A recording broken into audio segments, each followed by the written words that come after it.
tudo bem com você? No Lições de Esperança desta semana, nós iremos falar de um personagem bíblico que era odiado por seu povo. Seus contemporâneos achavam que esta pessoa tinha um caráter vil. Hoje iremos aprender algumas lições de esperança com Mateus, o cobrador de impostos que foi chamado por Jesus. O chamado de Mateus está registrado no Evangelho de Mateus, capítulo 9, verso 9. E este texto diz exatamente o seguinte: E Jesus, passando adiante dali, viu assentado na recebedoria um homem chamado Mateus, e disse-lhe: Segue-me. E ele, levantando-se, o seguiu.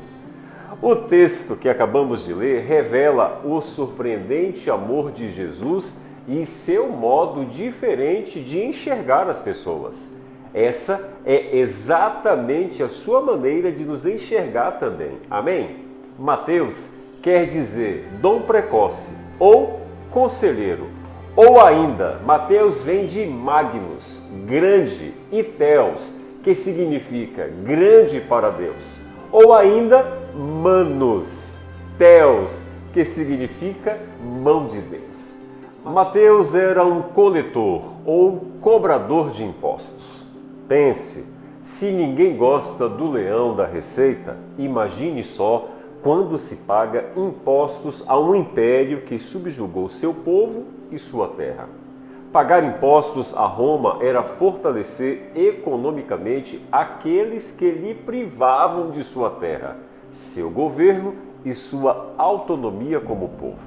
Era mais ou menos deste modo que boa parte dos judeus via a questão do pagamento dos impostos romanos na época de Jesus. Mateus era para seus irmãos judeus o extremo, uma espécie de traidor.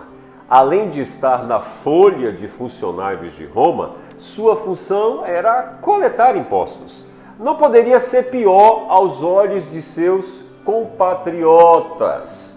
Jesus, passando na coletoria, viu Mateus, aquele que não era benquisto, quem sabe odiado pelo seu povo. E olhando-o, Jesus o convida para segui-lo. Nesta manhã, Jesus está olhando para você também e tem um convite para fazer para você. O que será que Jesus viu em Mateus? Jesus enxergou além. Jesus não viu simplesmente que Mateus era naquele momento. Não viu apenas um publicano. Jesus viu um apóstolo. Jesus viu um discípulo. Quando Jesus olha para mim e para você, ele está vendo um príncipe e uma princesa.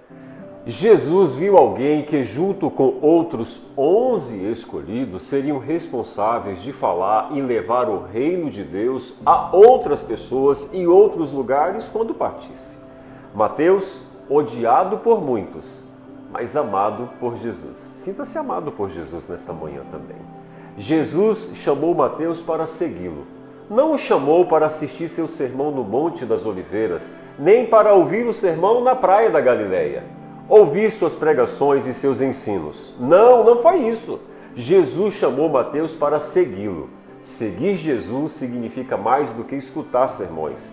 Seguir Jesus é falar de viver do modo de. Ao caminhar com Jesus, Mateus conheceria não apenas as poderosas palavras de vida do Mestre, as palavras de Deus na boca de Jesus, mas veria a vida do Mestre na palavra, na essência da palavra, a palavra da vida. Seguir Jesus é falar e viver de modo como Jesus viveu quando esteve aqui na terra.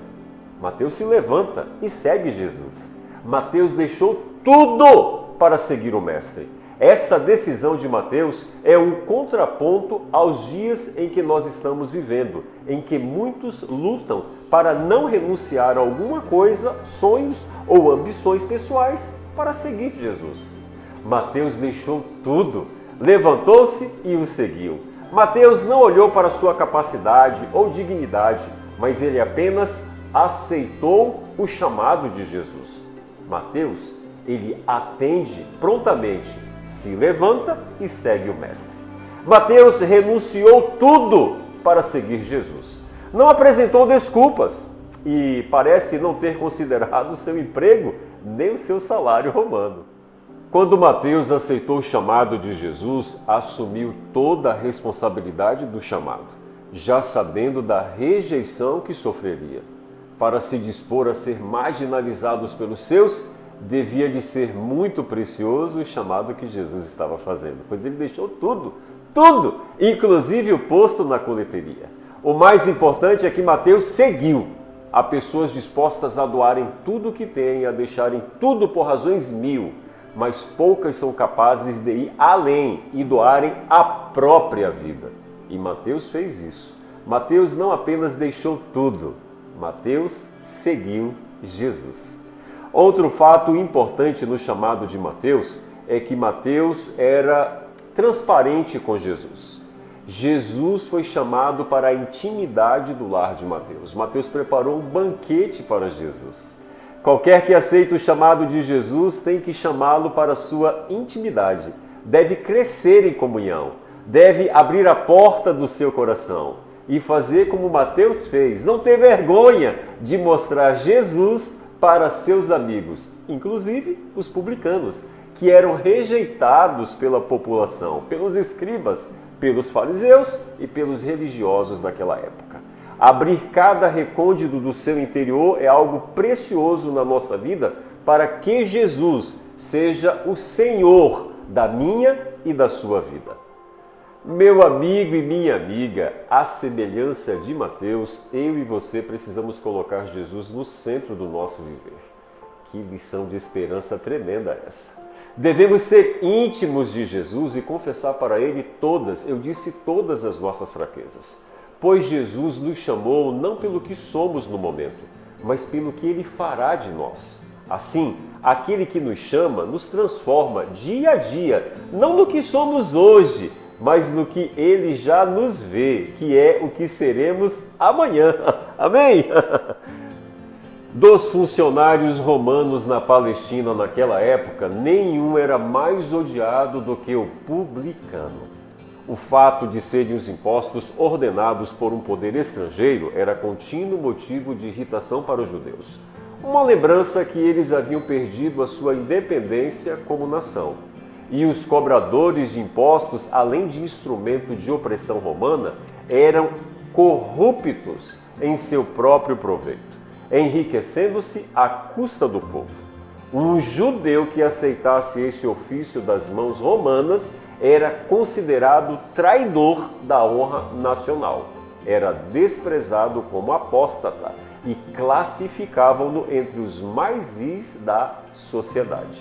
A esta classe pertencia Levi Mateus, o qual, depois de 4 discípulos na praia de Genezaré, foi o seguinte a ser chamado para o serviço de Jesus.